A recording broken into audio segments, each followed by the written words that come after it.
दोस्तों, कभी कभी समंदर की लहरें सिर्फ पानी नहीं लाती। कभी कभी वो ऐसे सवाल लेकर आती हैं जिनसे कोई भी देश मुंह नहीं मोड़ सकता। आज जो मामला सामने आया है वो सिर्फ 3 जहाज़ों की कहानी नहीं है, बल्कि ये उस बदलते भारत की तस्वीर है जो अब समुद्र में भी आंख बंद करके भरोसा नहीं करता।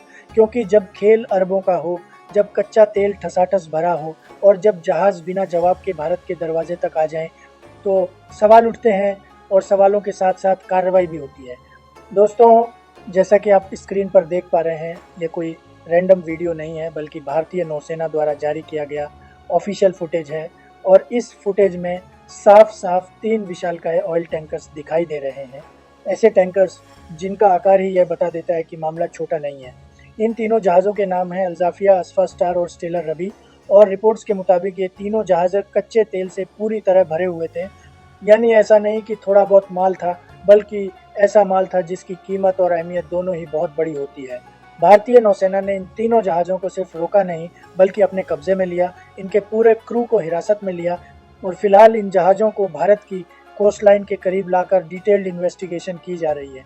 और यहीं से वो सवाल पैदा होते हैं जिनसे कई लोग बचना चाहते हैं, लेकिन जिनसे भारत अब बचने वाला नहीं है। अब आप खुद से एक सवाल पूछिए, ईरान भारत का दोस्त देश है, रिश्ते पुराने हैं, तेल का व्यापार भी रहा है, तो फिर भारत ने इतना बड़ा एक्शन क्यों लिया?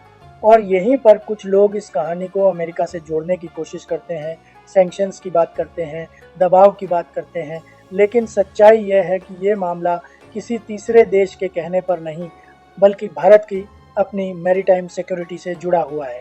असल वजह यह है कि ये तीनों टैंकर्स मुंबई से लगभग 100 नॉटिकल माइल्स की दूरी पर पाए गए। अब इसे हल्के में मत लीजिए, क्योंकि 100 नॉटिकल माइल्स का मतलब ये होता है कि ये जहाज़ सीधे सीधे भारत के बेहद करीब पहुंच चुके थे। और अब यहाँ सबसे बड़ा सवाल उठता है, जब भारत मैनी मंथ से ईरान से कच्चा तेल खरीद ही नहीं रहा, तो फिर ये जहाज़ भारत के इतना पास क्या कर रहे थे? किसके ऑर्डर पे आए थे? और अगर ऑर्डर था तो उसके लीगल पेपर्स कहाँ थे? यही वो पॉइंट है जहाँ भारतीय नौसेना ने सिर्फ जहाज़ नहीं देखे, बल्कि इरादों को पढ़ने की कोशिश की। क्योंकि जब कोई जहाज़ भारतीय मैरीटाइम जोन में प्रवेश करता है, तो उससे साफ साफ पूछा जाता है कि आप यहाँ क्यों आए हैं, किसके लिए आए हैं, और अगर सच में डिलीवरी देने आए हो तो उसके डॉक्यूमेंट्स दिखाओ। लेकिन जब जवाब साफ नहीं मिले, जब कागज़ सामने नहीं आए और जब कहानी में गैप्स नज़र आए, तब यह मामला डिप्लोमेसी से निकलकर सीधे लीगैलिटी बन गया। अब इन्वेस्टिगेशन इस बात की भी हो रही है कि क्या ये सिर्फ कच्चा तेल था, या फिर तेल की ऐड में कुछ और इलीगल सामान भी लाया जा रहा था। क्योंकि पिछले 1 डेकेड में हिंद महासागर तस्करों के लिए एक बड़ा रूट बन चुका है। ड्रग्स, हथियार, अवैध तेल, सब कुछ इसी रास्ते से घूमता रहा है और भारत अब इस पूरे खेल को इग्नोर करने के मूड में नहीं है।